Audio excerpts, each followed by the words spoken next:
जुमा सैयदुल अय्याम ज़रूर है, जुमा मुसलमानों के लिए फजीलत, बरकत और आज़मत का दिन ज़रूर है, लेकिन जुमा की जो असल निस्बत है वो नबी करीम सल्लल्लाहु अलैहि वसल्लम के साथ नहीं है, बल्कि वो हज़रत आदम अलैहिस्सलातु वस्सलाम के साथ है।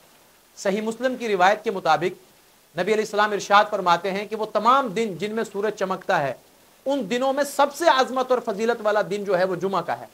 फिर उसकी वजह बयान फरमाई, क्योंकि इस दिन अल्लाह ताला ने हज़रत आदम को पैदा किया, इसी दिन हज़रत आदम अलैहिस्सलातु वस्सलाम को अल्लाह ने जन्नत में दाखिल किया, इसी दिन हज़रत आदम अलैहिस्सलातु वस्सलाम को जन्नत से निकाला गया।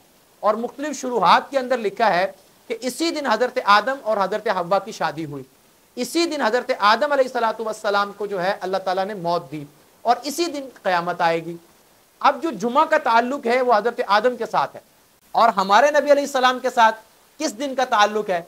वो है सोमवार का दिन। वो भी सही मुस्लिम की रिवायत है। नबी करीम सल्लल्लाहु अलैहि वसल्लम फरमाते हैं कि अल्लाह ने मुझे सोमवार के दिन पैदा किया, और सोमवार के दिन ही मेरी बैसत हुई, और मुख्तलिफ रिवायात की रोशनी में कि सोमवार के दिन ही हुजूर अलैहिस्सलाम को मेराज हुआ, सोमवार के दिन ही आप सल्लल्लाहु अलैहि वसल्लम ने हिजरत फरमाई, सोमवार के दिन ही आप सल्लल्लाहु अलैहि वसल्लम का इंतकाल हुआ। तो यूं सोमवार का जो दिन है, पीर का जो दिन है, इसका ताल्लुक नबी करीम सल्लल्लाहु अलैहि वसल्लम के साथ है।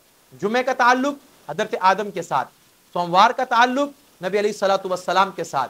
अब चूंकि आप नबी कामिल हैं, अकमल हैं, आपके ऊपर अल्लाह ने अपनी नेमतों को मुकम्मल किया, अपनी शरीयत को मुकम्मल किया, अपने दीन को मुकम्मल किया और नबुव्वत को मुकम्मल किया। इस वजह से अब जो भी दिन हैं वो सारे आपके हैं, जितनी भी रातें हैं सारी आपकी हैं, जितने भी महीने हैं सब आपके हैं, जितने भी साल हैं सब आपके हैं।